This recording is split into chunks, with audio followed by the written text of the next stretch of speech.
یہ بھائی کا لے لیتے ہیں، انہوں نے کہا کہ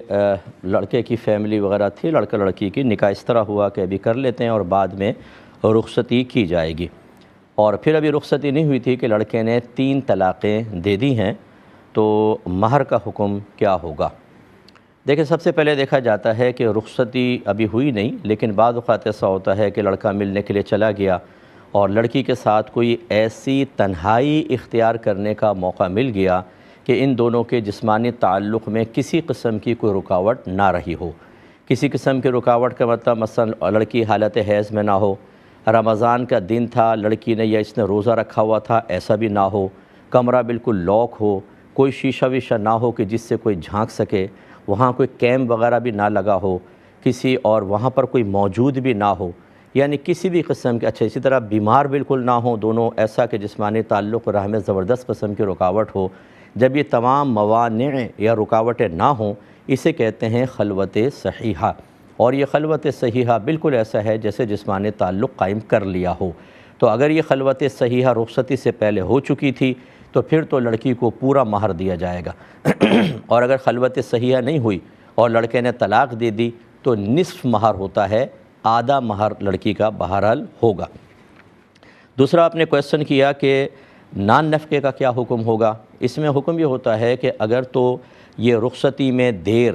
لڑکی والوں کی طرف سے تھی، انہوں نے کہا کہ بھئی ابھی ہم نہیں بھیجنا چاہتے، ابھی اب لڑکی پڑھ رہی ہے جیسے کچھ بھی، تو لڑکے پہ نان نفقہ واجب نہیں ہوتا۔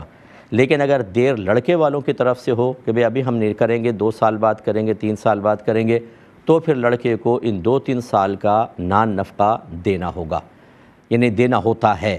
اب سوال آپ نے ابھی کیا ہے طلاق کا کہ اب نان نفقہ واجب ہوگا کہ نہیں ہوگا؟ اس کا شرعی حکم یاد رکھیے کہ اگر تو نان نفقے کی کوئی مقدار پہلے طے کر لی گئی تھی کہ بھی ٹھیک ہے لڑکے والے دیر سے لے کے جائیں گے، ہم نان نفقہ دیں گے، کوئی مقدار معین ہو گئی تھی، یا اگر آپس میں نہیں ہوئی تھی تو کوئی جیسے مفتی صاحب ہیں یا فرض کر لیں کورٹ نے کوئی نان نفقہ مقرر کر دیا تھا، تو پھر تو لڑکے والے مطالبہ کر سکتے ہیں کہ اس تمام عرصے کے اندر آپ نے دیا تو نہیں، لیکن چونکہ پہلے طے ہو چکا تھا، اتنی کل رقم بنتی ہے آپ دے دیں۔ اور اگر بالکل کوئی طے وغیرہ نہیں کیا گیا تھا اور مطالبہ بھی نہیں ہوا، نہ کوئی رقم طے ہوئی، تو اب مطالبہ نہیں کر سکتے، یاد رکھیں وہ نان نفقہ گیا۔ اس کے بعد آپ نے کہا کہ کیا یہ لڑکا دوبارہ اس لڑکی سے نکاح کر سکتا ہے کہ نہیں؟ اس میں دیکھا جائے گا چونکہ آپ نے 3 طلاقوں کا ذکر کیا ہے، تو یہ 3 طلاقیں اگر خلوت صحیحہ نہیں ہوئی، تو میں بات عرض کر رہا ہوں خلوت صحیحہ ہو گئی تو پھر تو 3 طلاقوں ہو گئی ہیں، حلالہ کے بغیر کچھ نہیں ہو سکتا، ٹھیک ہے؟ اور اگر خلوت صحیحہ نہیں ہوئی تو پھر طلاقیں دینے کے طریقے کو دیکھا جاتا ہے کہ کس ترتیب سے طلاقیں دی ہیں۔ اگر ایک لفظ سے 3 طلاقیں دی ہیں، مثلا لڑکے نے کہا میں تجھے 3 طلاق دیتا ہوں، تو پھر تو وہ بالکل لڑکی نکاح سے نکل گئی اور حلالہ کے بغیر دوبارہ کچھ نہیں ہو سکتا۔ لیکن اگر اس نے بالترتیب طلاقیں دی تھی، مثلا میں تجھے طلاق دیتا ہوں، میں تجھے طلاق دیتا ہوں، میں تجھے طلاق دیتا ہوں، یا اسٹامپ پیپر پہ جیسے لکھا ہوتا ہے بالترتیب پہلی، دوسری، تیسری، تو پہلی سے ہی یہ لڑکی نکاح سے باہر ہو جائے گی۔ غیر مدخولہ کو، اس کو غیر مدخولہ کہتے ہیں جس کی رخصتی نہ ہو، غیر مدخولہ کو اگر طلاق دیں، چاہے لفظ طلاق سے دیں، فوراً بائن پڑتی ہے، وہ نکاح سے نکل جاتی ہے، اور باقی 2 طلاقیں لغو چلی جائیں گے۔